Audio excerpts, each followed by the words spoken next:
kaya niyo bang patunayan yung binibitang niyo sa akin, ha? Bakit? May ebidensya ba kayo? Ha?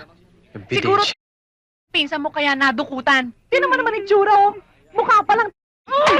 Ano ka ba naman? Ano? Tinan mo. Palo ka ng palo, tinuturo ka na nga ng tao eh. Tatay Isko, mukhang may pinagtatalunan kayo dyan, ha? Meron nga, Ano sir. ko? Ito kasi hindi, pinsan sir. ko. Wala ho. Pinag-uusapan lang namin yung nababalitang demolition dito. Grabe. Demolition. Totoo ba yun? Hindi. Hindi totoo yun. Sargento. Napasyal kayo, Sargento eh. Ano ho bang atin? Magtatanong-tanong lang sana, Mang Isko. Kasi yung kasama namin nanakawan yung kotse. Pagbalik niya sa parking lot wala na yung stereo niya tsaka yung perang laman ng pitaka niya naiwan.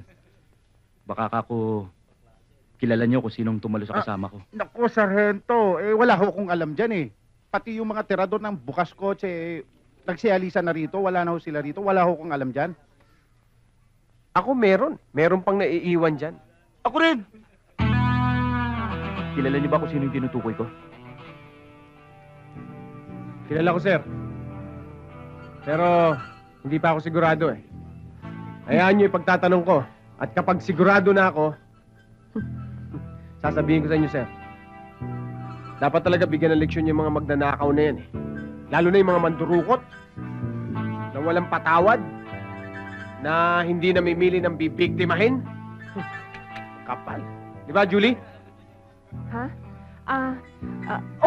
Tama siya. Tama si Bardo, sir. Galing mo talaga. Dapat talaga yung mga yun. Bigyan ng leksyon yun. Kapal, grabe. Ang galing mo eh. Talaga? Galing, grabe. Kung ganun ho papaalam na ho ako. Pasensya na ho kayo kung nakaabala ako. Sige ho, sir. Sige, sir. Sasabihin ko Sige, kagad sir. sa inyo, sir. Ingat. Salamat. Sasabihin ko. Paano, Julie? Paabutin pa ba natin yung kaso ng pinsan ko kay Sargento? Kailangan pa bang paabutin kay Sargento yun? Pwede naman pag-usapan sa maayos na paraan. Ayan, wallet ng pinsan mo, 50 pesos lang nandyan. Hoy, pag-ingatan niyo yung bulok na wallet ng pinsan mong mas bulok, ha? Mang Isko, hindi pa pala nakakaalis lahat ng mandurukot eh. May naiwan pang isa. Matapang pa. Halika na, malis na tayo, baka madukutan ulit tayo. Sige na, tsupe, alis! Sige ah. Pinsan niya, pinaghirapan ko pa yun. Tay, halika na. Marami pa tayong bibilangin eh.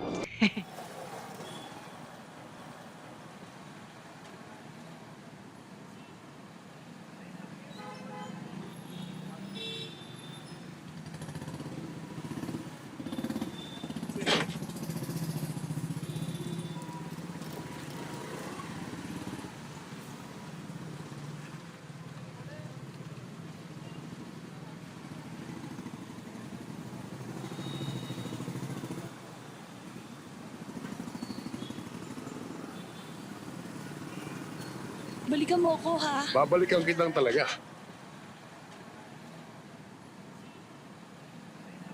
Thank you, sir. Come again. O, ayusin mo pagkagwardya.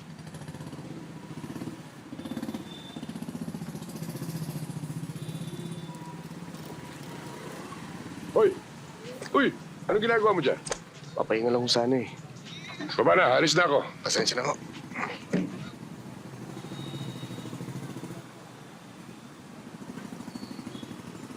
Hoy!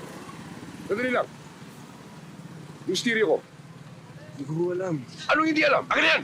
Baka kinakatalo mo ako, pulis ako! Ano nangyari, boss? Ninakaw nito yung stereo ko eh. Wala ko sa akin.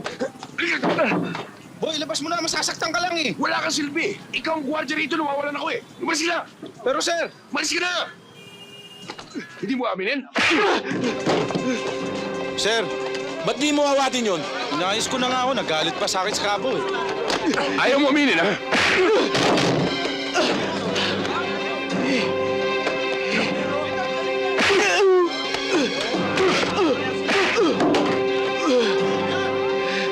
Talaga hindi mo lalabas stereo ko, ha?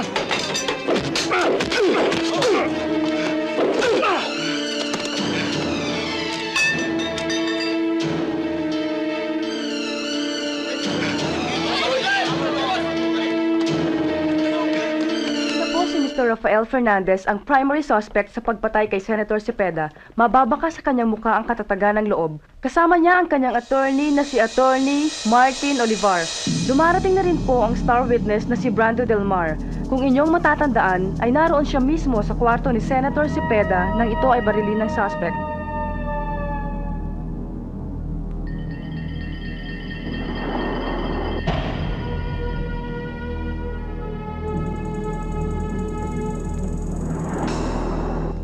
Ayon dito sa nilagdaan mong pahayag, nakita mo ang bumaril kay Senador Cepeda. Opo. At ayon pa rin dito, sinabi mo na makikilala mo ang killer pag nakita mo siya uli, di ba? Opo. Nakikita mo ba ang lalaking ito? Opo.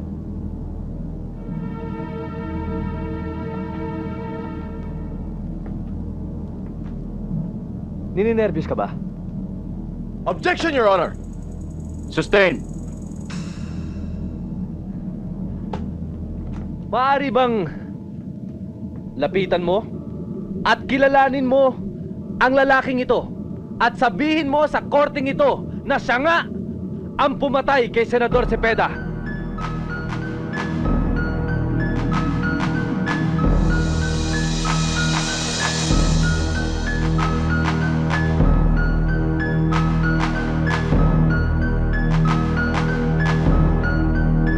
Siya ba ang pumatay kay Senador Cepeda?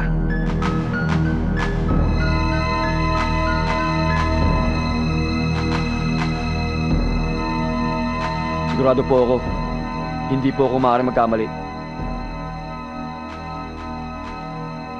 Hindi siya ang pumatay kay Senador Cepeda.